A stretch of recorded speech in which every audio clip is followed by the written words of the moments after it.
Good evening. Nearly $2 million worth of high-end vehicles stolen during a brazen theft at an Oakville car dealership. The entire heist caught on camera as thieves helped themselves to 8 vehicles right from the showroom. CTV's John Musselman reports. In the security video, you can see them enter through the smashed glass door, one after another. 8 suspects in total. Their faces are covered. One of them is carrying a sledgehammer. A second one has a crowbar. They head straight to a lockbox at the far end of the building to access the keys. A few minutes later, they clear out the showroom at this Oakville leasing company, taking 8 high-end vehicles, including a $600,000 Ferrari. A Ferrari, basically at around $620,000, a Porsche GT3, another 911, 2 Mercedes S-Class S580s, and 2 BMW M4s, probably between $1.5 million to $2 million in value. The break-in happened around 3:30 Sunday morning. The business is located near the QEW and 4th Line in Oakville. Police say it appears to be the work of organized crime. The company has extensive video surveillance, but company officials say there is no silent alarm to indicate a break-in. Just on its surface, when you have multiple people accessing and stealing multiple vehicles, there has to be some organization to it. Anything above that, on my part, would be speculation. But of course, again, our investigators will be looking into that to see if there are any connections to maybe higher organized criminal elements. 4 of the cars have since been recovered in the Toronto area, but 4 vehicles are still missing. There were no license plates on any of the vehicles. This happened to us. I've heard a lot of stories. I've been in this business for over 40 years. And to see it finally hitting you is quite upsetting. There's many vehicles that make their way east and then to other parts of the world, whether it be the Middle East, Africa, Europe. Of course, that's speculation at this point as to whether or not these vehicles are or were destined for those locations. All of the suspects were wearing dark clothing, and it's difficult to identify faces in the security video. Anyone with information is asked to call Halton Regional Police. John Musselman, CTV News in Oakville. A woman is in hospital after being hit by a car in Ajax this afternoon. Our CTV News chopper was over the scene at Bailey and Finley Avenue. The crash happened shortly after 12:30. Now, police say the woman was taken to a trauma center with serious injuries, and there's no word yet on whether the driver involved will be facing charges. New numbers out today indicate last year, Toronto experienced its fewest traffic-related deaths in a decade. But some road safety advocates are concerned the trend may not hold into the year ahead. CTV's Allison Hurst is live tonight with more on this. Allison. Michelle, there is positive news in that the trend is going down. This was the lowest number of road fatalities recorded since Vision Zero in 2016, with 2025 having 39. But yes, some advocates are very concerned that this trend will not continue. Let's go, buddy. Neelan Roch lives in the Parkside neighborhood and says since the automated speed camera came down, he's seeing more speeding. We witness dangerous situations on this street on a regular basis. 51 kilometers, 59 kilometers an hour. Documenting drivers on his phone, he says it's time for the city to reevaluate how to keep residents safe. The city is just avoiding the larger conversation around the requirement to redesign the street, redesign the intersections. Last year, Toronto recorded the fewest road fatalities since the start of Vision Zero nearly a decade ago, trending down from 78 in 2016 to 39 in 2025. But since the provincial government banned automated speed cameras starting in November, there's concern the trend will go the wrong way. When you take away a safety feature as effective as a speed camera, you're not going to see speeding and deaths ultimately go down. It's only going to go up from here. Safe Parkside's Faraz Golizada says they've been waiting for City Hall to address speeding on Parkside for more than a decade, much of that time under Vision Zero. The city's Vision Zero commitment rings completely hollow, that they're not really committed to reaching Vision Zero. They're more of a Vision 40 kind of city, and they seem content with that, unfortunately. The removal of speed cameras is being seen by many as a loss of direction. Advocates that are worried have a right to be worried because our Vision Zero plan has many, many prongs to it. One of the big prongs was our speed safety cameras. Councillor Paula Fletcher says speed bumps are something being requested at County Council in Scarborough, but those can't be used on every street. this is back to the drawing board because our traditional tools, we've used all of those tools. The drivers we spoke with say speeding is still happening and 39 deaths is still too many. As high, yeah. I do see a bit of speeding now because the cameras are disappeared and all that. A lot of people don't understand about speeding and ice and stuff like that. I'm not blaming the roads or the drivers, I'm just saying one is too many. A Vision Zero report is expected to look at the impact of the removal of speed cameras. Along with speed bumps during our conversation, Councillor Fletcher also mentioned a hope for more traffic wardens and crossing guards. As for this year so far, which is only just less than 2 weeks along, Toronto police say there have been at least 2 people killed on our roads here, both of them pedestrians. Reporting live, I'm Alison Hurst. Michelle, back to you. Thank you, Allison. Also tonight, a new week, another closure on the brand new Line 6. Why a stretch of the Finch West LRT was a no-go for hours today as riders expressed their frustration. But first, a live look outside on this Monday night. It's been a cloudy day. You may have seen some flurries, but a pretty standard January Monday weather-wise. And while it's not too cool, the wind chill will pack a punch tonight. To tell us more, Lindsay Morrison is here with all the current conditions. Lindsay. And Michelle, tonight's temperature and wind chill, nothing compared to what we're going to experience a little later this week. A big change on the way. Right now it is 0 degrees, but yes, it feels like -6. So if you're just about to venture out, plan on it feeling a little cooler than that temperature suggests. And part of the reason why? Some breezy winds that we've been dealing with all day today. Even though they are coming from a southwesterly direction, they're gusting close to 40 km.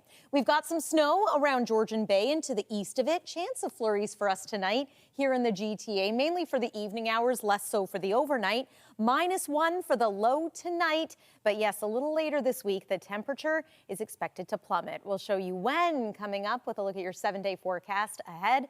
For now, though, Nathan, I'm going to send it over to you. Thank you, Lindsay. It was another morning of delays for users of the Finch West LRT. Line 6 again plagued with problems during the morning commute as riders were forced onto shuttle buses when service came to a stop. CTV's Raheem Ladani has more. The Finch West LRT has quickly gone from grand opening to grand disappointment. I was a kid when I was hearing about this sort of stuff, and now I'm here. I'm actually taking the transit, and it's just, it's not reliable. Commuters had to deal with another closure this morning. For 3 hours, Line 6 was closed between Finch West to Humber College because of a switch issue caused by an electrical power surge. It's the latest in a long list of problems which have plagued the LRT since it first opened this past December. First time I even tried to go on it, it was closed down that day too. Others can't keep taking the chance, so they've abandoned the new transit line altogether. I'm late for work, but I take the bus. The 2 times I take it, they said it's no work for me. A spokesperson for the TTC says, as a transit operator with more than 100 years of experience, we are certainly sharing our expertise and insights with Metrolinx as we work with them to make the line's operations as reliable as possible. While it is the TTC that operates the Finch West LRT, it's Metrolinx, a provincial agency which built, owns, and maintains the line. And its own CEO says he actually anticipated some of these challenges. In a social media post, Michael Lindsay detailed one of the issues, writing, Line 6 has electric heaters, which melt snow and ice. Perfecting the use of heaters, along with the deployment of wayside staff to manually clear ice and snow, is something which we continue to work and focus on.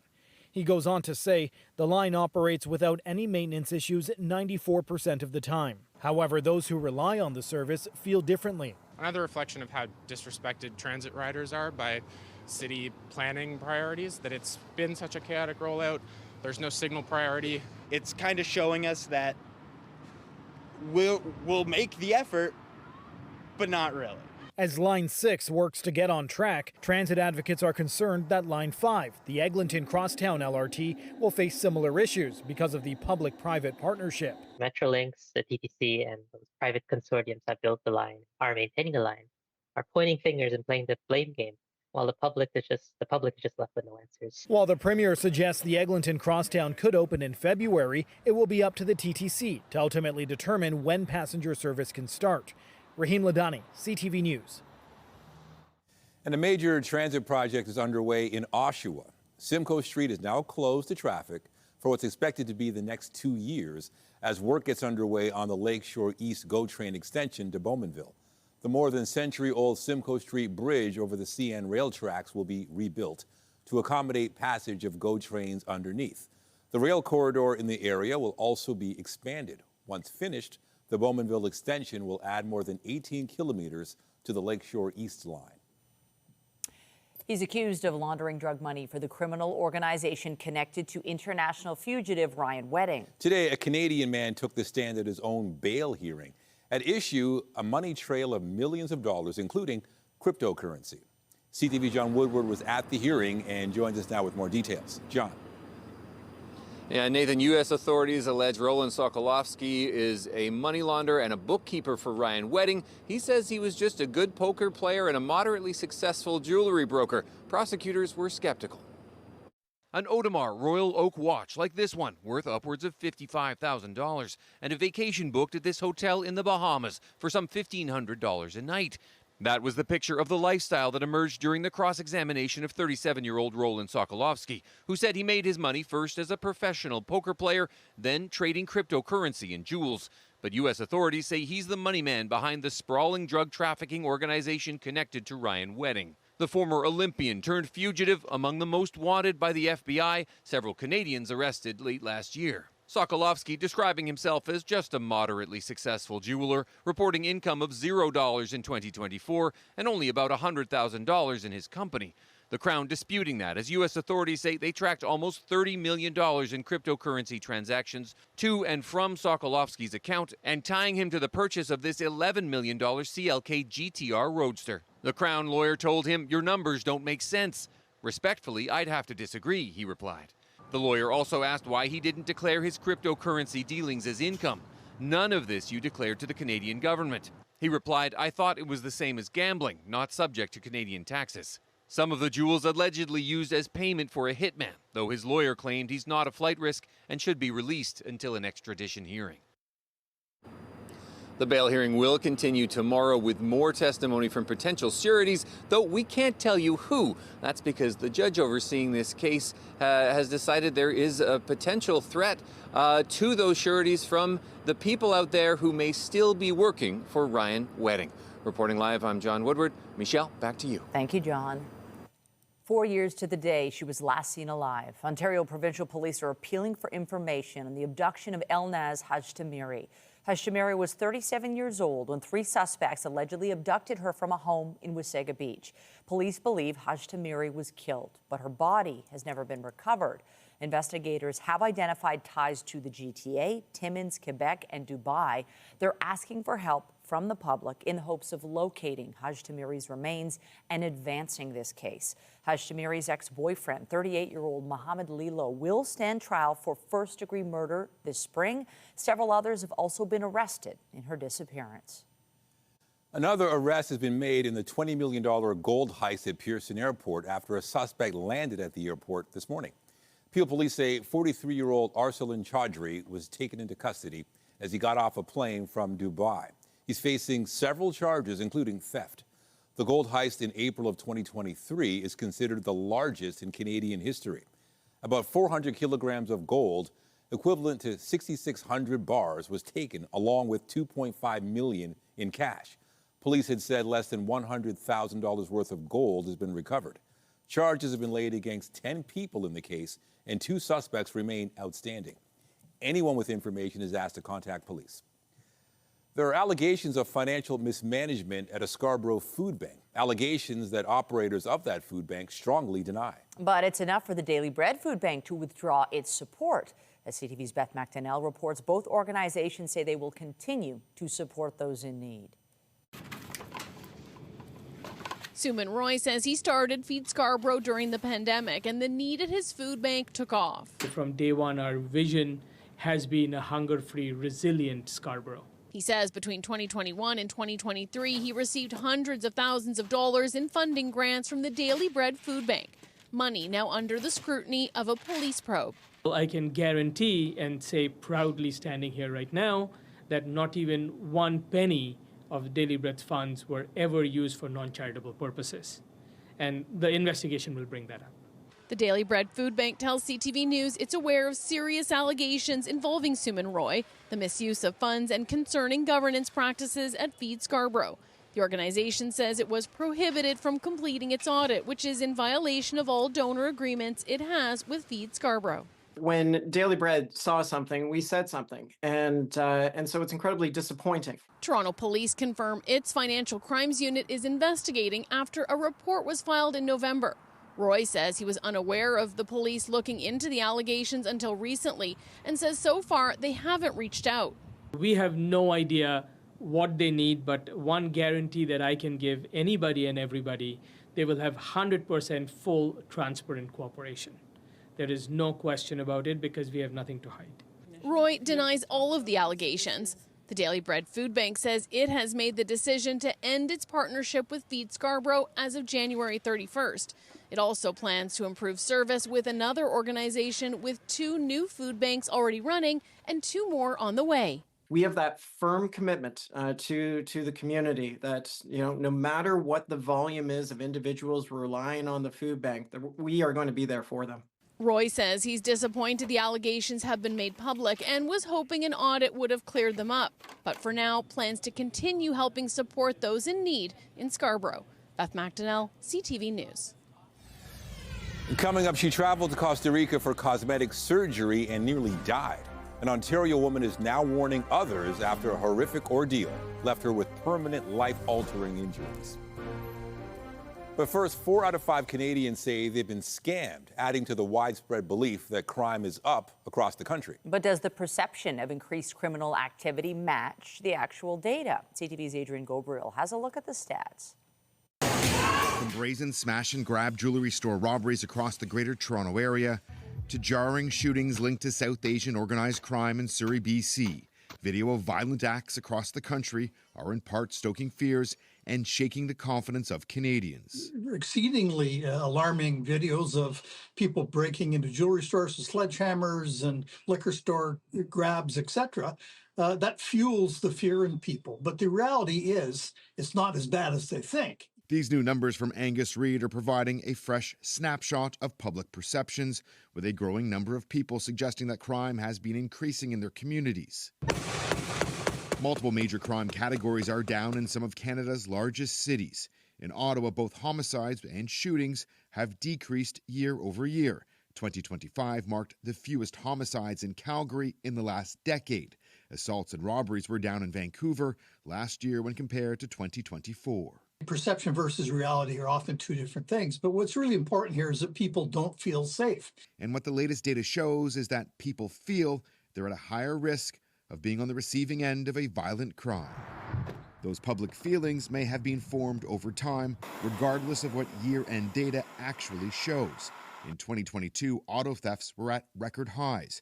Home invasions linked to stolen cars led to one Toronto cop suggesting that residents leave their keys at their front door to avoid confrontations with intruders, further fanning the flames of fear. Much of that based on very high-profile coverage of some very dynamic and exceedingly alarming videos. Another concern raised publicly, repeat violent offenders. Last year, the federal government introduced legislation to tighten bail reforms. That bill is still making its way through Parliament. Adrian Gabriel, CTV News, Toronto. In Iran, the government cracks down on protesters after a 3rd straight week of demonstrations. Human rights groups say hundreds of people have been killed. CTV senior political correspondent Mike Lecouteur reports. It's a daily struggle. With communications to Iran cut off, Iraj Avahani can't reach his siblings in the northeastern part of the country.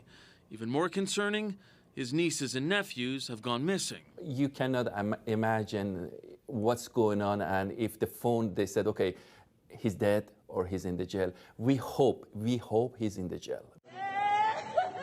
The hope is that his brother or sister won't have to visit a makeshift morgue to search for the body.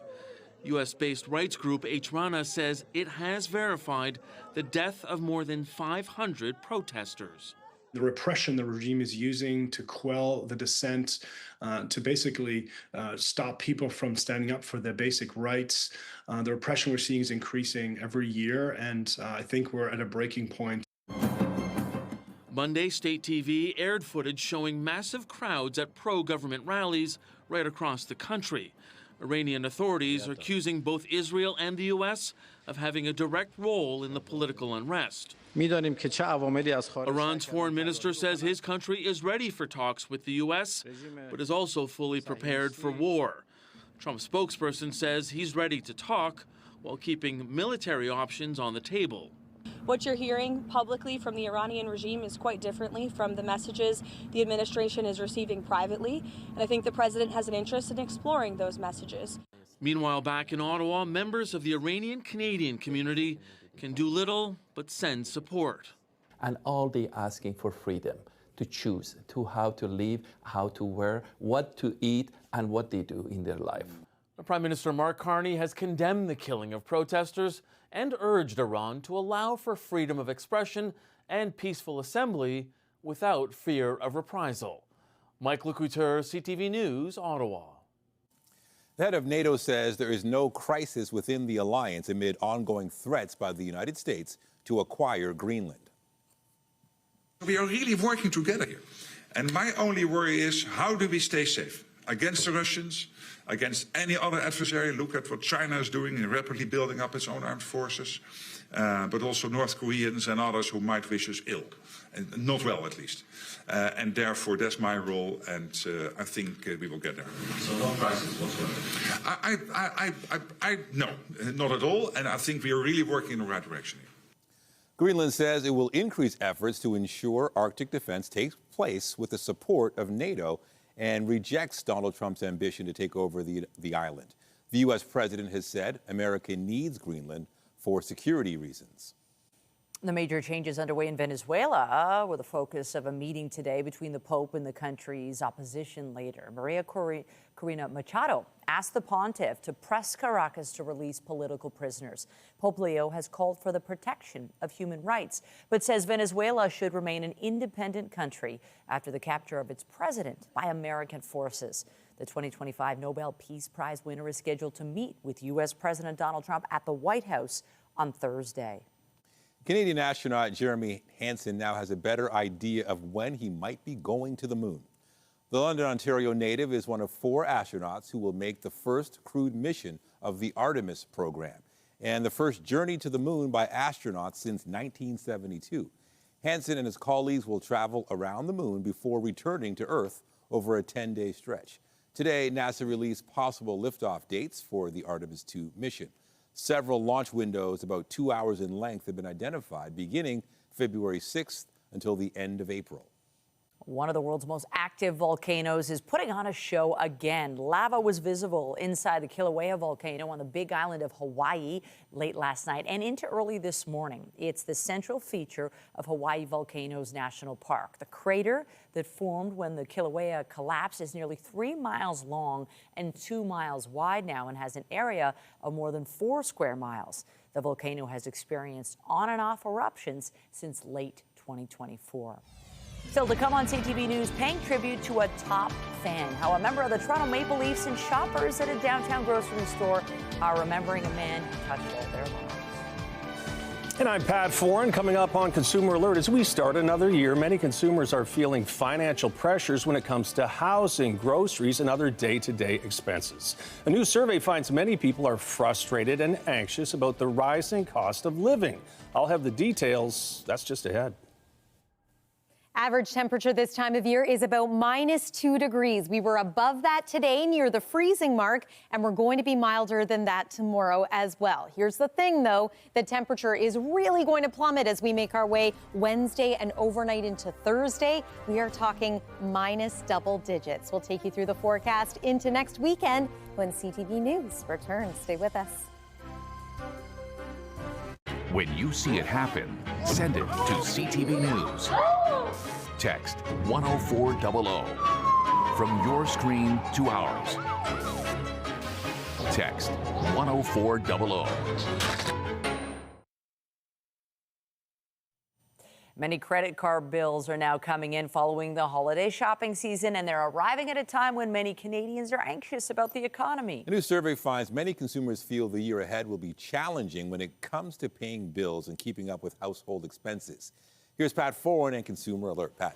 Thanks, Nathan and Michelle. A new year can bring hope and prosperity with expectations of a brighter future ahead. But a new survey finds many Canadians are feeling pessimistic and worried about what 2026 has in store.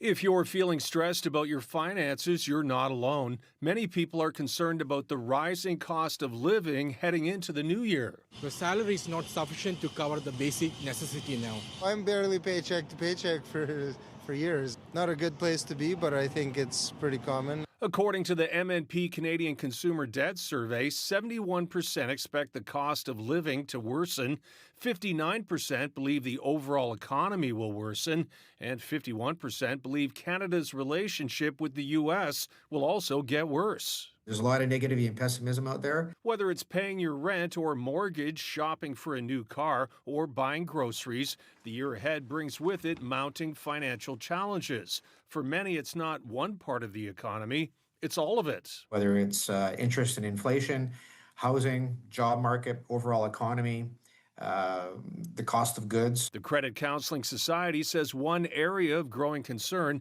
is consumers using credit cards to buy groceries and pay their monthly bills. We're seeing more and more people that are using their credit to cover off those little necessities in life. And the problem is that's a bad cycle to be in. At some point, you run out of credit, you don't have cash.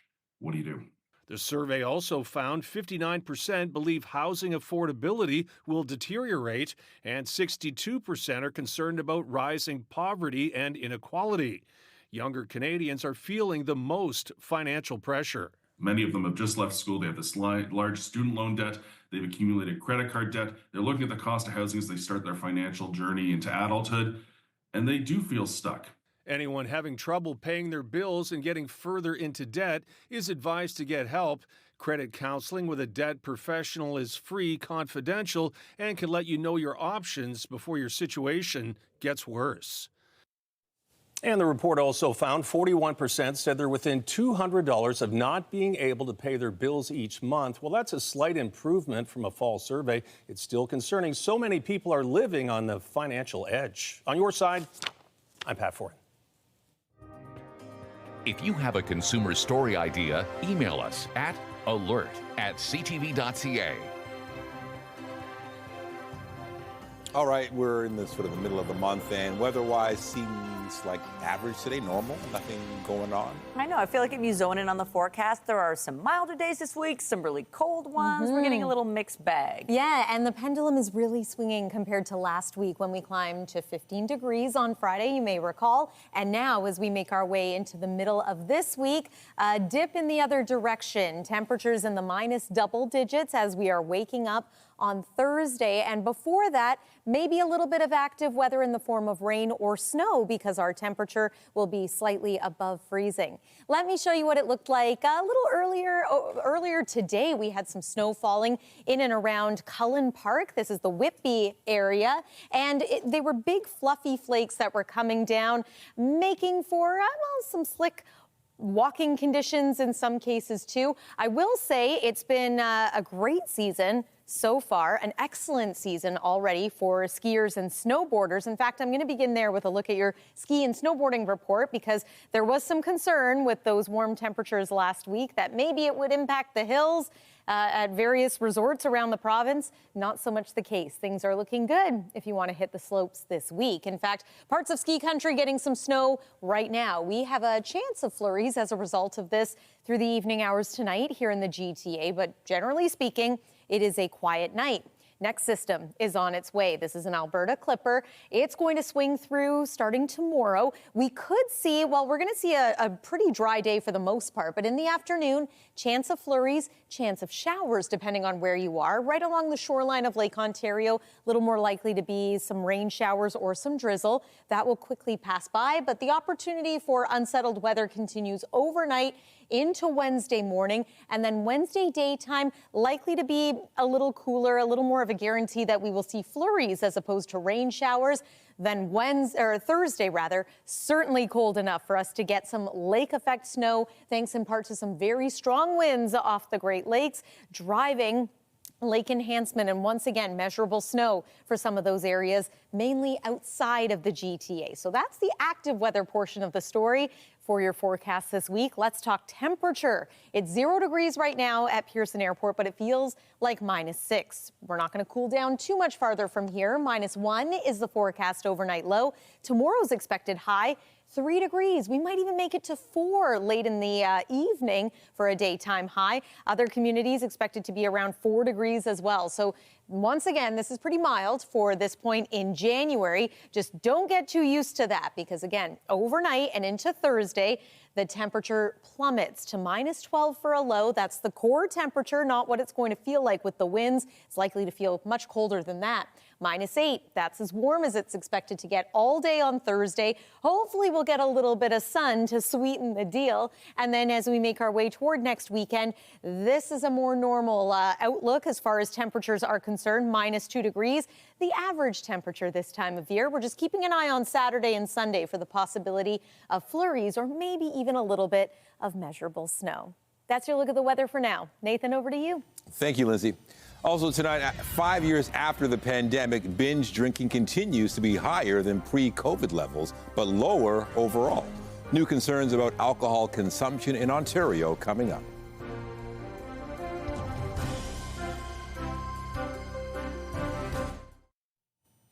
Medical tourism is a $100 billion industry worldwide, and more Canadians looking to reduce wait times and costs are jumping on the bandwagon. But what happens when things don't go smoothly? Tonight, in part one of a 3-part series, health reporter Pauline Chan looks at how one woman's desire for cosmetic changes left her fighting for her life in a foreign country.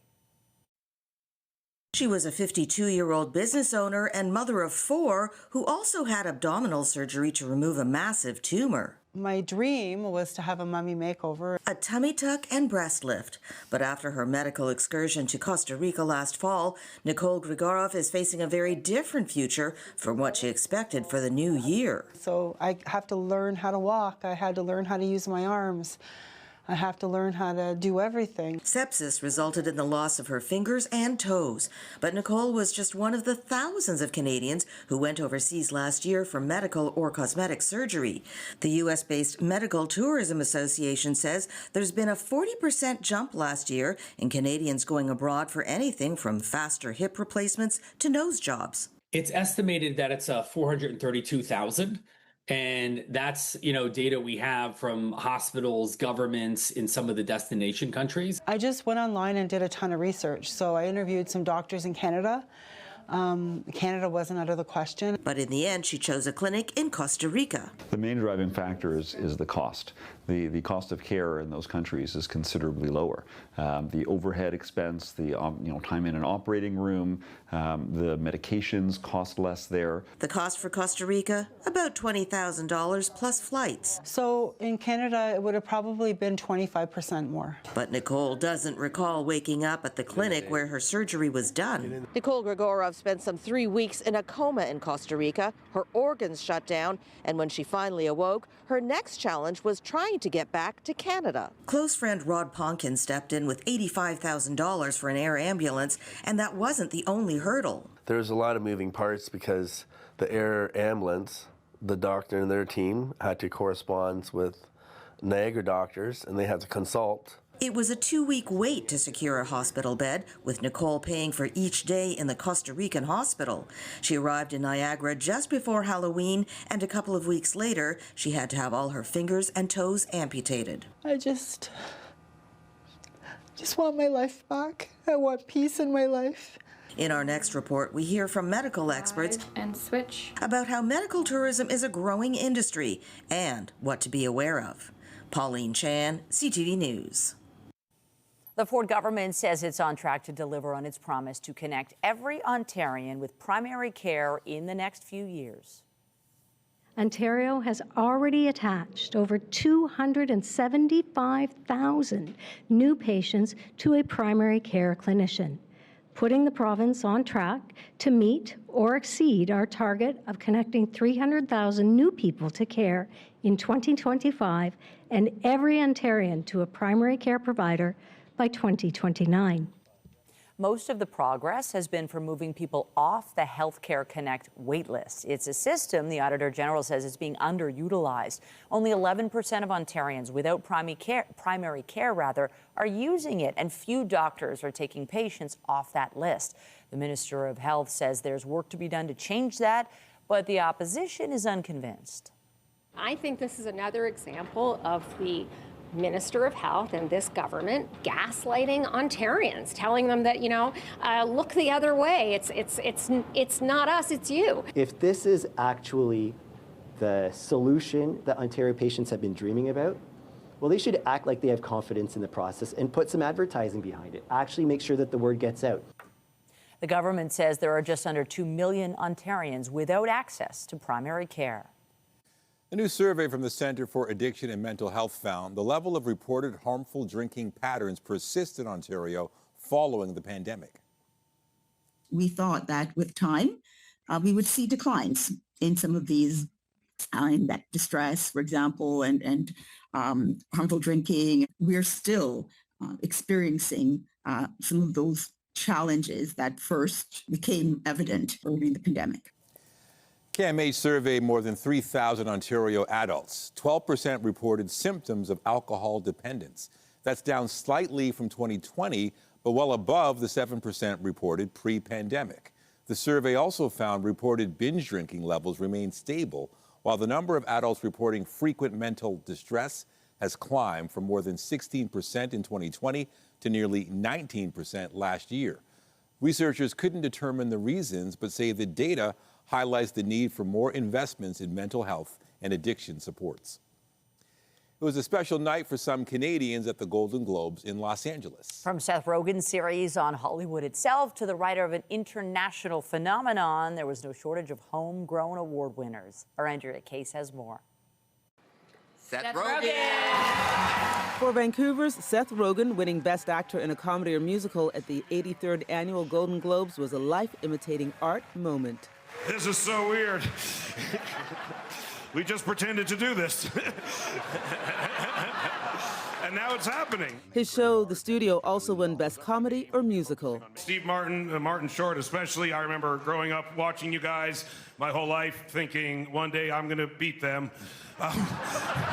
Rogen says people are now asking to be on the show, and award shows are a good place to find guests. K-pop Demon Hunters! Born in South Korea, K-pop Demon Hunter creator and co-director Maggie Kang moved to Toronto when she was just 5 years old. Now she's the Golden Globe winner for Best Animated Film. Thank you to the Golden Globes and for everyone who believed that a movie so deeply rooted in Korean culture could resonate with a global audience. The Sheridan College graduate says the now-hit film was 7 years in the making, and within 2 months after premiering in June, K-pop Demon Hunters became Netflix's most-watched film of all time. And its Golden Globe award-winning song, Golden, landed at #1 on the Billboard Hot 100. Through this film, we really wanted to depict female characters the way that we know women, which is really strong and bold, really silly and weird, and really hungry for food, and sometimes a little thirsty. Best Actor winner in a comedy or musical, Timothée Chalamet gave a shout-out to his Canadian co-star, Kevin O'Leary. Here he is the host on Dragon's Den. South of the border, he's a shark. If you would have told me when I was 19 years old, I'd be thanking Mr. Wonderful from Shark Tank. All right, you're laughing, so I got away with that. Thank you, Kevin. And can they get any hotter? The stars of the new Crave hit hockey romance, Heated Rivalry, came to play. Just take a deep breath and picture everyone in the audience. You know. Crave is a division of Bell Media, as is CTV. Hi, moms. Hi, daughters. We will be seeing each other a lot. Yeah. Andrea Case, CTV News. And after the break, the end of an era. Former world number 3 Milos Raonic announces his retirement. Now, the Canadian tennis great who grew up in the GTA has decided to call it a career. And what might be next?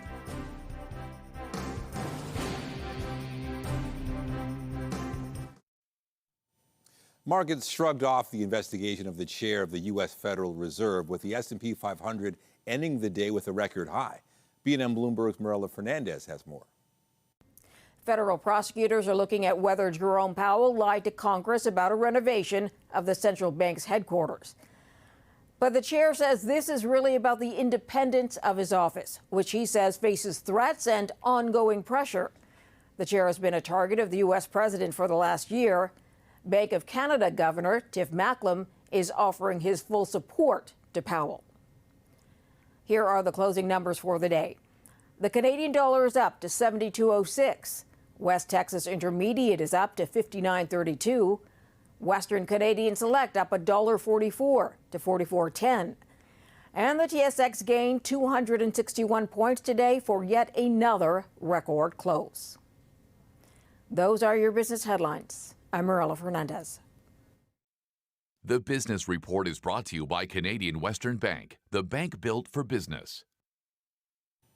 One of this country's greatest tennis players is calling it a career. Milos Raonic says the time has come. Known for his big serve, hailing from Richmond Hill, he was the first Canadian man to reach a Grand Slam final in 2016 at Wimbledon. He also reached the Australian Open semifinals and ended the year at a career-high #3 ranking.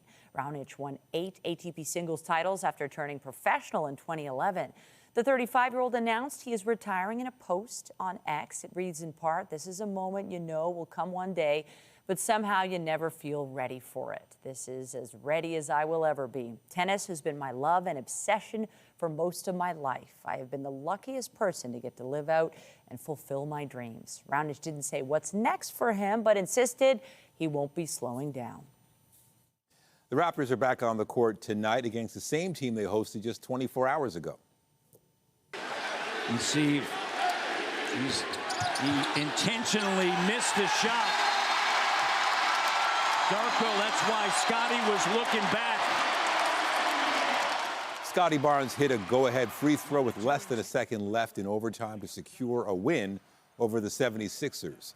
The Raptors can sweep their back-to-back home games against Philadelphia with another victory tonight. Booyam and across. Here's a centering pass in front. Walls got that. Rubbing Evander Kane. The Maple Leafs will go for their 4th straight win after shutting out Vancouver 5-0 on Saturday. They're in Colorado tonight taking on the league-leading Avalanche, who've won 17 games in a row at home. Just ahead, a touching tribute. Leaf center Bobby McMahon recognizes a lifelong Leafs fan who recently passed away by sporting his vest before the game Saturday. The story behind their friendship in moments. Get Toronto's top stories, breaking news alerts, and watch live. Download the CTV News app.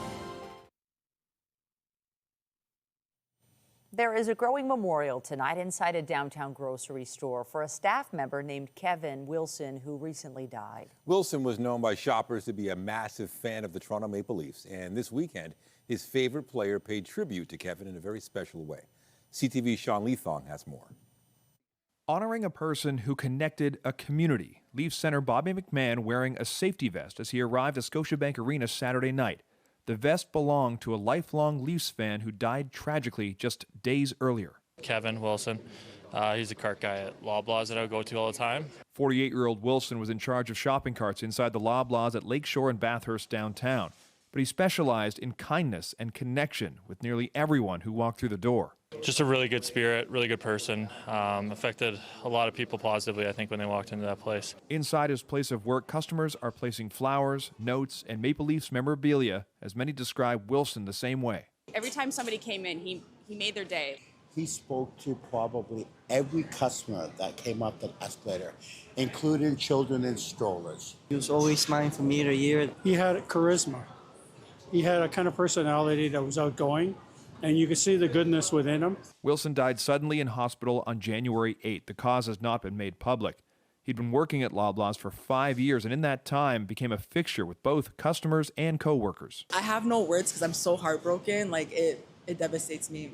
And I don't think he even realizes how much people loved him.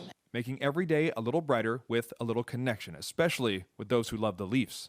You give me a fist bump, talk Leafs, Literally every time. This man, my boy Kevin, might have been legitimately the biggest, most diehard fan in Leaf Nation. That includes Frank Krupe, known online as Hockey Illuminati, who dedicated a post to Wilson last week. But his favorite Leaf was Bobby McMahon, who would also pop in to the Loblaws every now and then. He got a photo with him one time. He was so excited to show it to me. McMahon asked the store if he could borrow one of Kevin's vests and a name tag.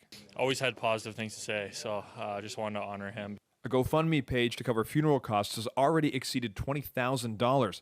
And though he may never know how far his kindness reached, now many more know who Kevin Wilson was, a man who made a community through kindness. Sean Lee Thong, CTV News.